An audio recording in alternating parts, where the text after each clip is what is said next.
A gente vai falar hoje sobre os cilindros. A noção intuitiva de cilindro, né, são as embalagens, né, cuja base, né, ela é circular. Então, por exemplo, as latinhas de refrigerante, né, os mecanismos rotatórios, deixa eu voltar aqui, a parte de coberturas, né, de toldos, né, cilindros de oxigênio, cilindros de vários combustíveis, né, os próprios mecanismos, motores, prédios, ou seja, recipientes, caixa d'água, enfim, a gente tem uma série de formas na natureza que são, né, tem um formato ou de um cilindro ou semelhante a um cilindro. Então, essa noção intuitiva, olhando essas figuras, a gente já consegue perceber o que é um cilindro. Né? Bom, a gente vai aqui dar uma olhadinha num cilindro, né, na verdade, o mais comum, mais usual e talvez o mais importante cilindro, que é o cilindro circular reto, né? É o cilindro circular reto, também chamado de cilindro de revolução. A ideia de circular é porque você tem aqui um círculo que se repete ao longo de uma dimensão. Né? A ideia de cilindro de revolução é que você tem um eixo, você tem aqui um retângulo onde um dos lados desse retângulo está, né, contido, né, nesse eixo, nessa reta, e você faz uma rotação deste retângulo em torno do eixo. Quando você faz uma rotação, você gira isso aqui, você produz um sólido arredondado aqui, que a gente chama de cilindro circular reto. Então, a gente pode olhar para o cilindro como sendo um sólido obtido da rotação. É claro que a gente também pode olhar para o cilindro como sendo sólido limitado por dois círculos, eu me refiro ao cilindro circular reto, é claro, dois círculos, tá? E um conjunto aqui de segmentos, né, com extremidades, respectivamente, nos círculos, que sejam perpendiculares aos planos que contenham esses dois círculos, né? Perpendicular aos planos que contêm esses dois círculos. Então, você tem aqui dois planos que contêm esses dois círculos, ok? E esses segmentos são perpendiculares. Daí, o cilindro ser reto, porque esses segmentos são perpendiculares ao plano do cilindro. Parece um prisma, né? Na verdade, a gente pode pensar que num prisma, a base aqui do cilindro sendo a base de um prisma, só que o número, né, de lados desse polígono aqui tendendo a infinito. A gente não precisa complicar agora, é importante entender que esse recipiente, essa embalagem, né, que tem esse formato, é um cilindro. Temos dois círculos paralelos, e se o cilindro for circular reto, essas arestas são perpendiculares à base. A gente pode pensar em duas tampas e algo, né, um retângulo enrolado aqui, a gente já vai ver, ou esse retângulo girando, formando, né, o sólido. Então a gente tem aí duas formas de olhar para o cilindro. A ideia aqui é que esse cilindro, tá, ele tem dois elementos principais. Ele tem aqui o raio da base, cilindro circular reto, o raio da base, que nada mais é do que o raio do cilindro, do círculo, e ele tem um outro elemento aqui importante, que é a altura, que é a distância entre as bases. Tá? Então, isso aqui é muito importante, porque esses dois elementos, nós vamos precisar deles frequentemente. Ok? Frequentemente. Então, a gente tem aqui no cilindro circular reto dois elementos importantes, o raio e a altura. Tá? De uma maneira geral, o cilindro não precisa ser reto, ele pode ser oblíquo. Aí aqui eu coloquei uma definição um pouco mais geral para vocês, é a definição mais generalizada do cilindro circular. Tá? A gente vai ver mais lá para frente outros tipos de cilindros que não são circulares. Mas essa é a definição mais ampla de cilindro circular, ou seja, as arestas, o que a gente chama aqui de geratriz, né, do cilindro, que é o segmento aqui que você pode considerar como gerando a superfície lateral, ela não é necessariamente perpendicular, pode ter um ângulo qualquer aqui, tá? Isso aqui é chamado de cilindro oblíquo.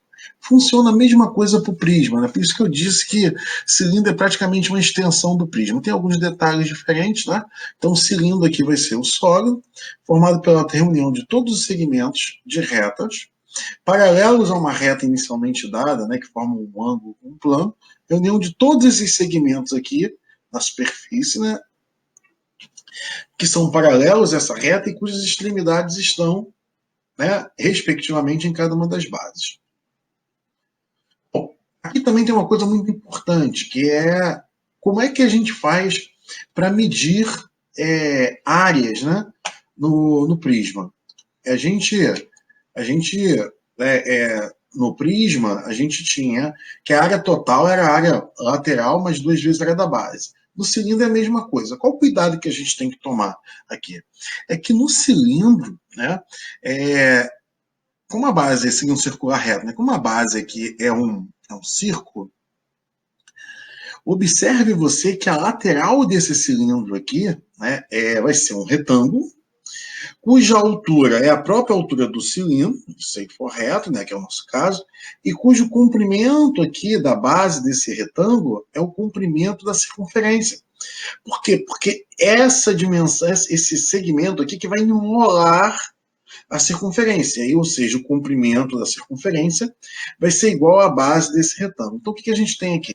A gente tem que a área lateral vai ser, né, base vezes a altura do retângulo. A base aqui, né, que eu posso chamar de Bzinho, é 2πr, que é esse comprimento que enrola a circunferência, e vezes h, vezes a altura. Né? Então, a área lateral é a área de um retângulo. Comprimento vezes largura. O comprimento é o comprimento da circunferência, a altura é a própria altura do cilindro. Com mais duas bases, a gente forma a área total. Tá? Então, você tem a área lateral mais 2 vezes a área da base. Não esquece isso aqui não, tá? 2 vezes a área da base. A gente vai ver aqui um exemplo. Eu queria aqui acessar o aplicativo aqui para a gente ver uma coisa importante aqui desse cilindro aqui. Acho que isso vai ajudar a gente bastante a enxergar aqui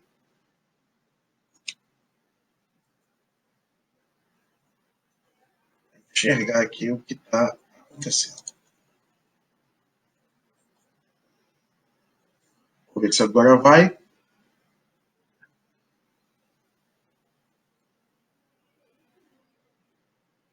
Agora foi.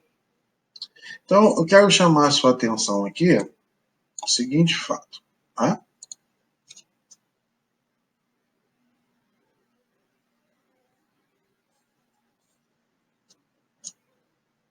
Quero chamar a sua atenção aqui para o seguinte fato.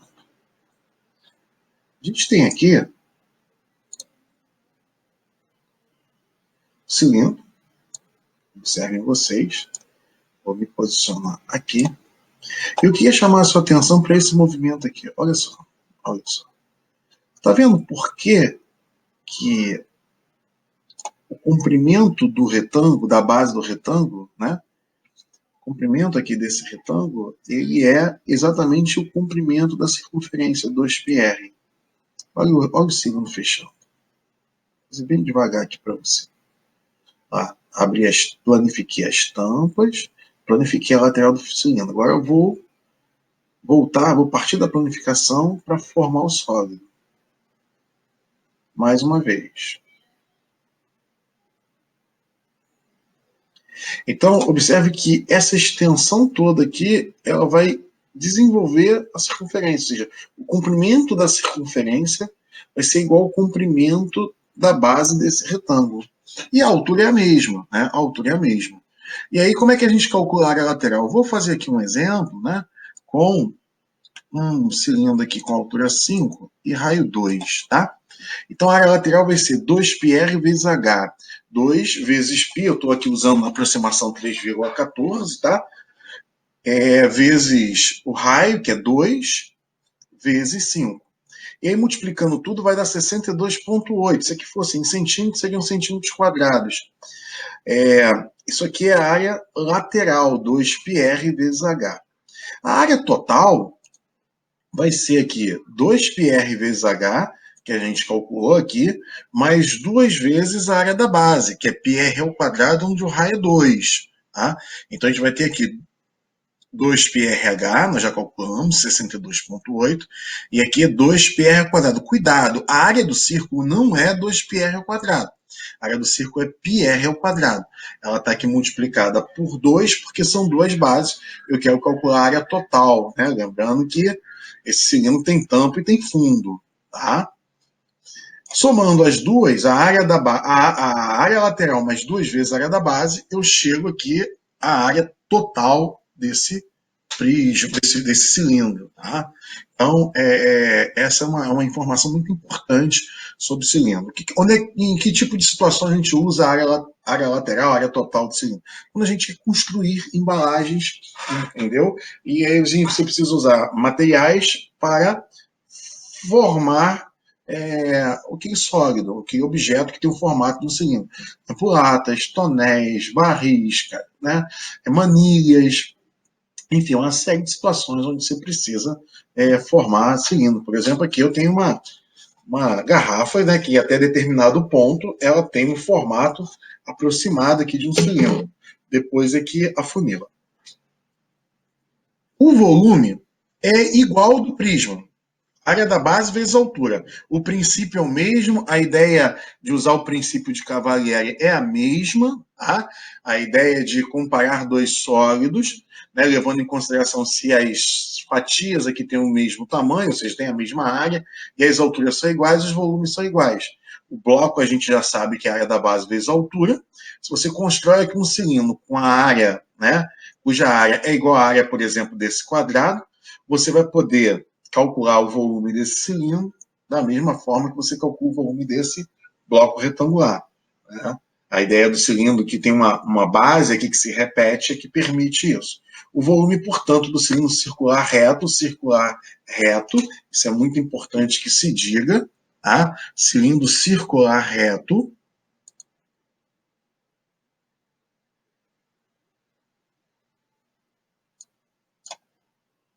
pronto, resolvemos, é πr ao quadrado vezes h. Isso aqui é muito importante, tá? Vou fazer uma aplicação disso. Voltar lá para aquela questão. Tá vendo aqui, ó? Você observe que o volume é πr ao quadrado vezes h, área da base vezes a altura. Eu chamo a sua atenção para isso, né? Porque o que a gente está usando aqui, tá? O que a gente está usando aqui, nada mais é do que a aplicação do que a gente acabou de falar. É a área da base multiplicado pela altura. Como a base é um círculo, a área do círculo é πr ao quadrado vezes a altura. Tá? A área do círculo é πr ao quadrado vezes h. Substituindo, a gente chega a 50,24 se fosse em centímetros, centímetros cúbicos, se fosse metros, metros cúbicos. Ok? Vou aqui para o nosso mais um problema, né, ainda dessa aula gravada, a questão 4 aí da nossa lista. De modo a minimizar custos, o produtor de azeite verificou que é mais rentável armazenar seu estoque em cilindros circulares, cuja altura e o diâmetro da base têm a mesma medida.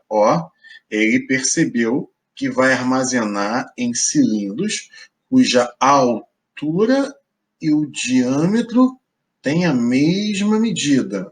Ok, hein? Tem a mesma medida. Quem tem a mesma medida? A altura vai ser igual ao diâmetro. Então, vamos escrever isso aqui. A gente tem aqui que a altura do cilindro vai ser igual ao diâmetro. Só que o diâmetro não é 2 vezes o raio? O diâmetro é 2 vezes o raio, né? Dado um círculo de raio R,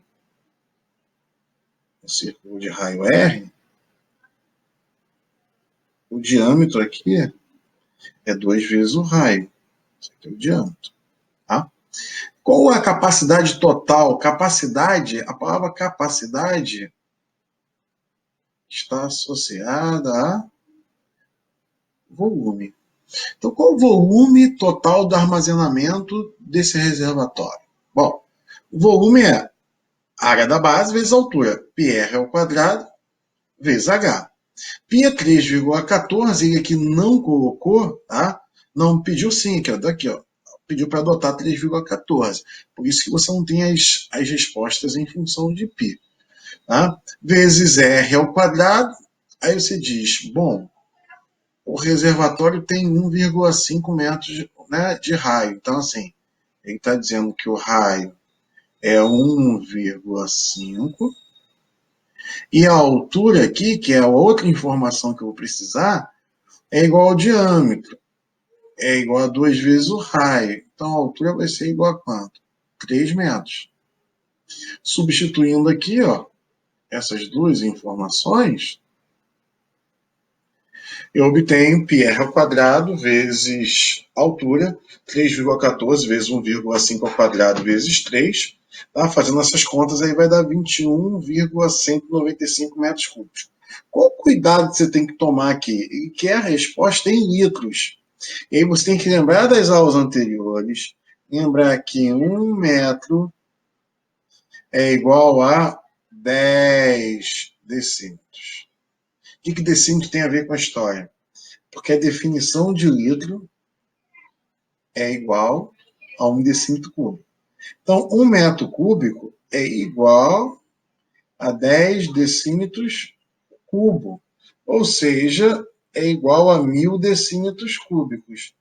Como 1 decímetro cúbico é 1 litro, então a gente tem que 1 metro cúbico é igual a 1.000 litros. A gente abordou isso muito, né, nas aulas anteriores e aqui a gente só está usando. Então, aqui para passar para litros, eu tenho que multiplicar por 1.000, porque a relação é a cada 1 metro cúbico eu tenho 1.000 litros. E, portanto, o volume aqui, multiplicar por 1.000 é só andar com a vírgula, uma, duas, três casas aqui para a direita, vai dar 21.195 litros.